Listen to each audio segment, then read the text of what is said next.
স্বাগত সবাইকে। শুরু করছি ডিবিসি নিউজের নিয়মিত আয়োজন মিনিস্টার গুগল টিভির সৌজন্যে মানচিত্র।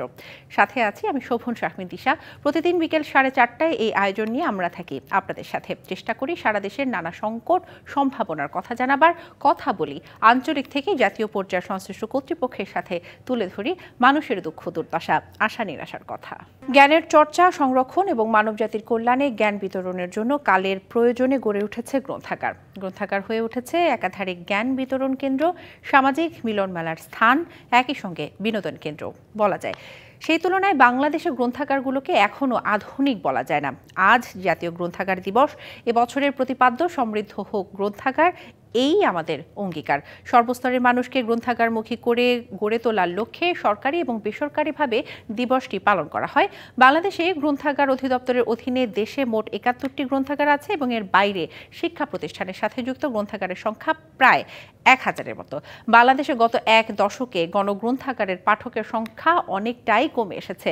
তরুণদের পাঠাভ্যাসে যেমন ঘাটতি দেখা যাচ্ছে, তেমনি অনেক জায়গাতেই ছোট গ্রন্থাগারগুলো বন্ধ হয়ে যাচ্ছে। এসব বিষয় মাথায় রেখে আজ আমরা আমাদের আলোচনা বিষয়ে নির্ধারিত করেছি জাতীয় গ্রন্থাগার দিবস, তরুণরা পাঠাভ্যাসে অমনোযোগী কেন।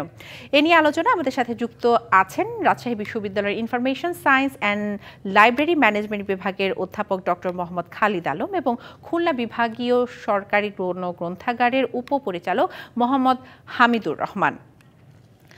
আপনাদের দুজনকে আমরা আমাদের আজকের মানচিত্রে স্বাগত জানাচ্ছি। প্রথমে আমি চলে যেতে চাই জনাব ডক্টর মোহাম্মদ খালিদ আলম, আপনার কাছে। আমরা একটি পরিসংখ্যান দেখছিলাম, যেখানে আমি আপনাদেরকে জানাচ্ছিলাম যে বাংলাদেশে গ্রন্থাগার অধিদপ্তরের অধীনে দেশে মোট গ্রন্থাগার আছে 71টি এবং এর বাইরে শিক্ষা প্রতিষ্ঠানের সাথে যুক্ত গ্রন্থাগারের সংখ্যা প্রায় 1000-এর মতো। আপনার কি মনে হয়, আমাকে একটু জানাবেন যে বাংলাদেশের জনসংখ্যা এবং শিক্ষক শিক্ষার্থীদের যে হার, সেই সংখ্যার তুলনায় এই যে গ্রন্থাগারের সংখ্যা, সেটা কি অপ্রতুল নাকি পর্যাপ্ত?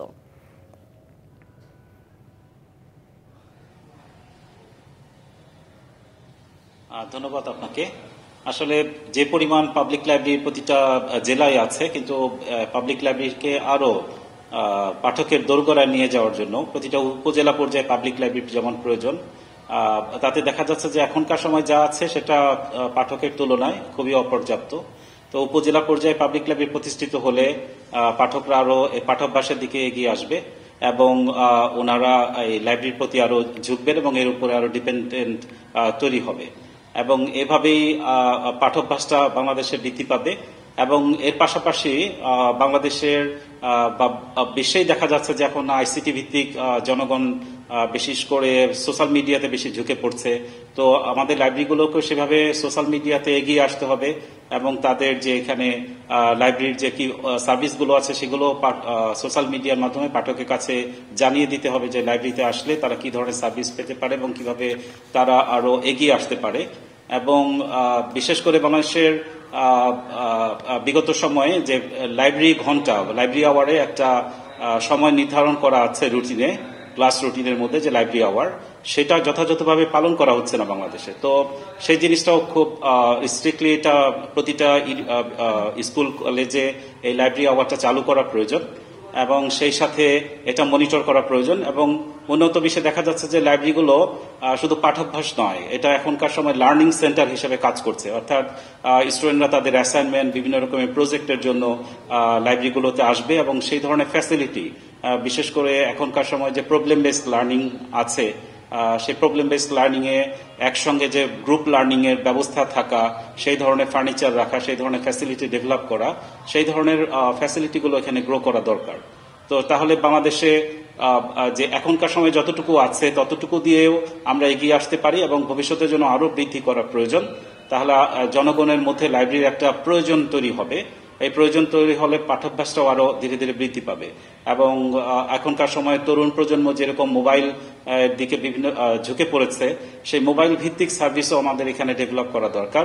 বিশেষ করে মোবাইলে অ্যাপস দরকার লাইব্রেরিগুলোর থেকে, যেন অ্যাপসের মাধ্যমেও তারা সার্ভিস পেতে পারে, উইদিন ফিঙ্গার টিপে যেন তারা লাইব্রেরিতে রিচ করতে পারে, লাইব্রেরি সার্ভিস রিচ করতে পারে।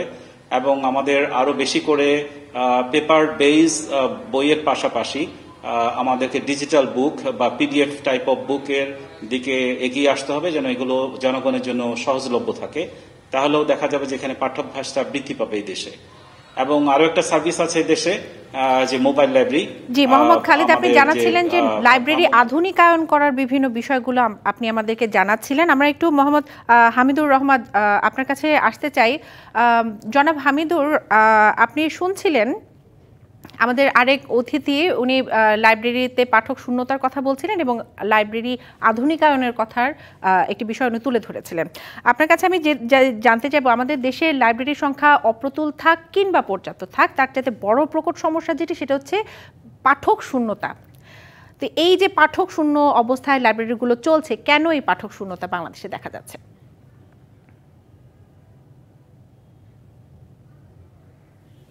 ধন্যবাদ আপনাকে। আপনি যেমনটি বলছিলেন, বাংলাদেশ সংস্কৃতি বিষয়ক মন্ত্রণালয়ের আওতাধীন গণগ্রন্থাগার অধিদপ্তরের আওতায় সারা বাংলাদেশে ৭১টি সরকারি লাইব্রেরি পরিচালিত হয়। এর বাইরেও প্রায় ১,০০০ বেসরকারি পাবলিক লাইব্রেরি রয়েছে। আপনি জানেন ৪ প্রকার লাইব্রেরি: জাতীয় লাইব্রেরি, পাবলিক লাইব্রেরি, শিক্ষা প্রতিষ্ঠানের সাথে সংশ্লিষ্ট লাইব্রেরি, একাডেমিক লাইব্রেরি যেগুলো বলি, স্কুল, কলেজ, বিশ্ববিদ্যালয় লাইব্রেরি এবং স্পেশাল লাইব্রেরি। সব কিছু মিলে আমাদের যে লাইব্রেরিগুলো আছে, বিশেষ করে আমি পাবলিক লাইব্রেরি সেক্টরে বলি এবং আমি বাংলাদেশ গ্রন্থাগার সমিতির মহাসচিবও, আমরা এই বিষয়গুলো নিয়ে কাজ করছি। আস্তে আস্তে আমাদের পাঠক সংখ্যা কমছে এমনটি বলবো না, আগের তুলনায় আমাদের সারা বাংলাদেশে আপনি জানেন আমাদের যে আয়তন, যে লোক সংখ্যা, এই 18 কোটি লোক সংখ্যার জন্য যে পরিমাণ লাইব্রেরি দরকার, সে পরিমাণ লাইব্রেরি আমাদের নেই। আমাদের উপজেলাতে পাবলিক লাইব্রেরি নেই, ইউনিয়নে নেই। আমাদের আরও পর্যাপ্ত লাইব্রেরি তৈরি করা দরকার, অবকাঠামো তৈরি করা দরকার। পাশাপাশি উন্নত বিশ্বে যে পরিমাণ, উন্নত বিশ্বে এবং মধ্যমায়ের দেশগুলোতেও যে মানুষ যেভাবে গ্রন্থাগারমুখী হচ্ছে, গ্রন্থাগার পড়ে পাঠকপাঠ যেভাবে বৃদ্ধি পাচ্ছে, আমরা আগের তুলনায় আকাশ সংস্কৃতির যুগে, বিশেষ করে সোশ্যাল মিডিয়ার কারণে আমরা কিছুটা পাঠক কমে গেছে সত্য, কিন্তু আমাদের সংস্কৃতি বিষয়ক মন্ত্রণালয়ের আওতায় গণগ্রন্থাগার অধিদপ্তরে আমরা ৭১টা জেলায়, ৬৪টা জেলা সহ ৭১টা লাইব্রেরিতে আমরা প্রাণপণ চেষ্টা করছি বিভিন্ন প্রোগ্রামের মাধ্যমে, বিভিন্ন প্রতিযোগিতার মাধ্যমে, এক্সট্রা কারিকুলামের মাধ্যমে, রচনা প্রতিযোগিতা, ড্রয়িং প্রতিযোগিতা, বিতর্ক প্রতিযোগিতা, কুইজ প্রতিযোগিতা, বই পড়া প্রতিযোগিতা, বিভিন্ন প্রতিযোগিতার মাধ্যমে তার পাঠক যেন বৃদ্ধি পায় এবং সেটা আমরা অব্যাহত রেখেছি। পাশাপাশি এই আমাদের বাংলাদেশে আজকে যে গ্রন্থাগার দিবস, সমৃদ্ধ হোক গ্রন্থাগার, এই আমাদের অঙ্গীকার। এই 2025 সালের যে স্লোগান, এটা 2018 সালে গ্রন্থাগার দিবস শুরু হয়। আজ এবছর 8ম বারের মতো আমরা গ্রন্থাগার দিবস পালন করছি। এই মূলত যে পাঠক সংখ্যা কমে যাচ্ছে, আপনি যেমনটি বলছিলেন, এই পাঠক সংখ্যা যাতে বৃদ্ধি পায় তারই অংশ হিসেবে আজকের এই গ্রন্থাগার দিবস পালিত হচ্ছে সারা বাংলাদেশে, প্রত্যেকটা শিক্ষা প্রতিষ্ঠানে, প্রত্যেকটা লাইব্রেরিতে, যাতে আমরা চাচ্ছি বিশেষ করে তরুণ প্রজন্ম যারা মোবাইল কালচারে আকৃষ্ট, তারা যেন সৃজনশীল হয়, তারা যেন গ্রন্থাগারমুখী হয়। তারই ধারাবাহিকতা আমরা সারা দেশব্যাপী ছাত্র, শিক্ষক, জনতা, পাঠক, কবি, সাহিত্যিক সবাইকে নিয়ে একটা উৎসবমুখর পরিবেশে এই দিবসটি পালন করছি, যাতে নতুন প্রজন্ম সৃজনশীল নাগরিক হিসেবে গড়ে তোলে। আপনি জানেন আমাদের পাবলিক লাইব্রেরি যে ভীষণ। হামিদুর রহমান, আপনি অত্যন্ত গুরুত্বপূর্ণ কথা বলছিলেন, আপনার কথায় আমরা আবারও ফিরবো, তার আগে ছোট্ট একটি বিরতি নিতে হচ্ছে আমাদেরকে। দর্শক, মিনিস্টার গুগল টিভির সৌজন্যে মানচিত্রে নিয়ে নিচ্ছে একটি বিরতি, সঙ্গেই থাকুন। স্বাগত আবারও মিনিস্টার গুগল টিভির সৌজন্যে মানচিত্রে। আজ আলোচনা করছি জাতীয় গ্রন্থাগার দিবস, তরুণরা পাঠাভ্যাসে অমনোযোগী কেন, এই শিরোনামে। আমাদের সাথে যুক্ত আছেন রাজশাহী বিশ্ববিদ্যালয়ের information science and library management বিভাগের অধ্যাপক ডক্টর মোহাম্মদ খালিদ আলম এবং খুলনা বিভাগীয় সরকারি গণগ্রন্থাগারের উপপরিচালক মোহাম্মদ হামিদুর রহমান। বিরতির পর আপনাদের দুজনকে আমাদের আয়োজনে আবারও আমন্ত্রণ জানাচ্ছি। জনাব খালিদ আলম, আপনার সাথে যে বিষয়টি কথা হচ্ছিল, আপনি লাইব্রেরি আধুনিকায়নের বিভিন্ন বিষয় তুলে ধরছিলেন। আমাদের মানচিত্রের আরেকটি গুরুত্বপূর্ণ বিষয় হচ্ছে তরুণ পাঠকরা তাদের পাঠাভ্যাস হারাচ্ছে। এটি শুধু আসলে বাংলাদেশের চিত্র না, এটি কিন্তু গোটা বিশ্বের একটি চিত্র, যে একটা বড় অংশ তরুণরা তারা বই ছেড়ে ইন্টারনেট, বিভিন্ন ডিভাইস, ফেসবুক, টিকটকের মতো সোশ্যাল প্ল্যাটফর্মগুলোতে বেশি ব্যস্ত থাকছে। সেক্ষেত্রে আপনার কি মনে হয়, এই যে বই ছেড়ে ভিন্ন বিষয়ে তারা ব্যস্ত থাকছে, এতে কি তাদের জ্ঞান চর্চার বিঘ্ন ঘটছে? শুধুমাত্র আমরা জানি যে বই জ্ঞান চর্চার অন্যতম একটি মাধ্যম, সেক্ষেত্রে তাদের জ্ঞান চর্চা যে বিঘ্নতা এটার কতটুকু? আসলে তরুণ প্রজন্ম এখন যে ডিভাইসের দিকে বা ইন্টারনেটের দিকে ঝুঁকে গিয়েছে, এটা খুবই সত্যি, একটা গোটা বিশ্বে এরকম। তবে ইন্টারনেট এবং ফেসবুক বা এই ধরনের সোশ্যাল মিডিয়াতে যে ইনফরমেশন গুলো পাওয়া যায় তার বেশিরভাগটাই হচ্ছে সস্তা ইনফরমেশন, যেগুলো আপনি মানে নিজের জীবনে নিয়ে খুব বেশি কাজে লাগাতে পারবেন না, এবং এগুলো কখনোই আমাদের জীবনে টেম্পোরারি কাজে আসে, কিন্তু লং টাইম কোনো কাজে আমাদের আসে না। এই জন্য অন্যান্য জায়গায় যেটা হচ্ছে যে বিশ্বের অন্যান্য দেশে লাইব্রেরিগুলোতে লার্নিং সেন্টার চালু করছে, যেখানে তাদের পড়াশোনার পাশাপাশি তাদের যদি অ্যাসাইনমেন্ট, এক্সাম বা কোনো রিসার্চ কাজের জন্য ওখানে স্টাফ রাখা আছে এবং তারা সেই কাজগুলোতে সহযোগিতা করে। তো আমাদের দেশেও এভাবে এগিয়ে আসা দরকার, লাইব্রেরিটাকে চেঞ্জ, অর্থাৎ সে ট্রেডিশনাল সার্ভিস দিয়ে এখন আমাদের এই সময় যে ইন্টারনেট বেস যে আমরা যে জেনারেশন আছে তাদেরকে আমরা রিচ করতে পারবো না। সো তাদেরকে রিচ করতে হলে তাদের মতো করেই আমাদের আগাতে হবে, এবং তারা যে ইন্টারনেট বেসড আমাদের লাইব্রেরি সার্ভিসগুলো চালু করতে হবে, এবং ইন্টারনেটে বসেই যেন লাইব্রেরি সে অনেক কিছু পড়াশোনা করতে পারে, ডেটাবেস থেকে যেন পড়াশোনা করতে পারে, ইনফরমেশন নিতে পারে, সেইটার ব্যবস্থা করতে হবে। এবং এটা যদি আমরা করতে পারি তাহলে তাদের এই অভ্যাসটার সঙ্গেই আমরা আমাদেরকে খাপ খাইয়ে নিতে পারবো। আর না হয়তো লাইব্রেরিতে তারা লাইব্রেরি বিমুখতা চলতেই থাকবে, হয়তো একটা সার্টেন কাজের জন্য লাইব্রেরিটাকে ব্যবহার করতে হবে তারা চাবে, কিন্তু এখন দেখা যাচ্ছে যে বেশিরভাগ সময় লাইব্রেরিটা ব্যবহার হয় যে যারা চাকরি করার জন্য, চাকরি খুঁজছেন, তারা চাকরি পড়াশোনা করার জন্য সেখানে যায়, চাকরির পড়াশোনা, কিন্তু নিজের পড়াশোনা যেটা কোর্স ওয়ার্কের জন্য তারা সেখানে সহজে যেতে চান না, অ্যাজ বিকজ অফ ম্যাটেরিয়ালস গুলো হয়তো এখন বেশি অ্যাভেলেবল বাসাতেই অথবা ইন্টারনেটে অ্যাভেলেবল, সেই জন্য মনে করেন যে হ্যাঁ আর বেশি পরিশ্রম করার প্রয়োজন নাই, নিজেকে বেশি ডেভেলপ করার প্রয়োজন নাই, অর্থাৎ ডিপ লার্নিংটা তাদের হচ্ছে না।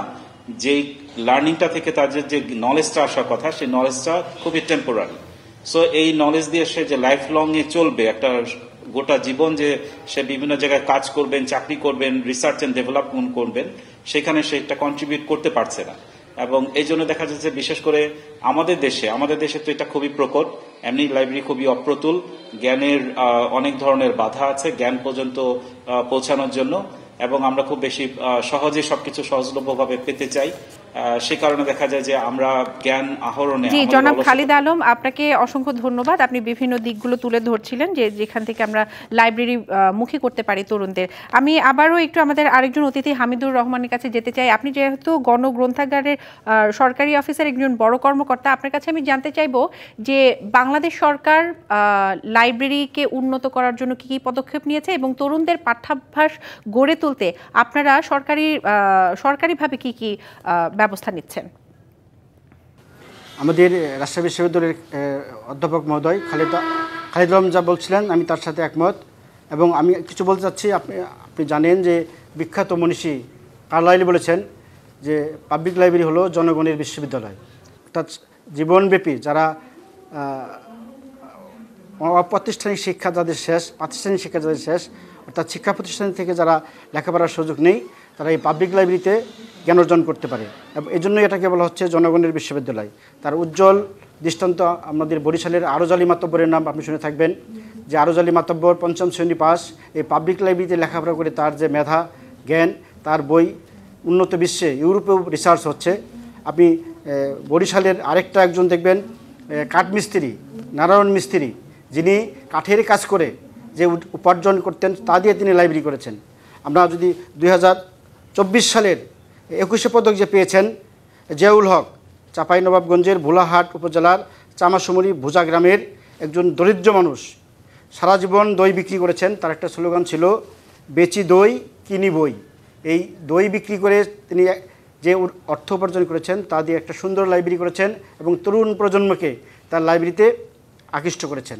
আমরাও চাচ্ছি আমাদের তরুণ প্রজন্মকে যেন উন্নত বিশ্বের উপযোগী করে সৃজনশীল করে গড়ে তোলা যায়। তার জন্য অন্যতম একটা বাধা হলো ম্যাডাম আমাদের বাজেট।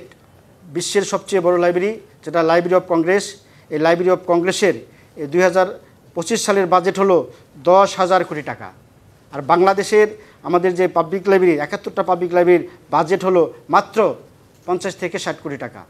এই স্বল্প বাজেটে আমাদের যে জি হামিদুর রহমান, আপনি আসলে লাইব্রেরি উন্নয়নের কথা এবং আরো বিভিন্ন দিক তুলে ধরছিলেন। আপনাদের দুজনকে আমাদের আজকের মানচিত্রে আসার জন্য আবারও ধন্যবাদ জানাচ্ছি। আমাদেরকে আজকের জন্য শেষ করতে হচ্ছে। দর্শক, এই ছিল আজকের মিনিস্টার গুগল টিভির সৌজন্যে মানচিত্রে। ফিরবো আগামীকাল একই সময়ে। ডিবিসি নিউজের সঙ্গেই থাকুন।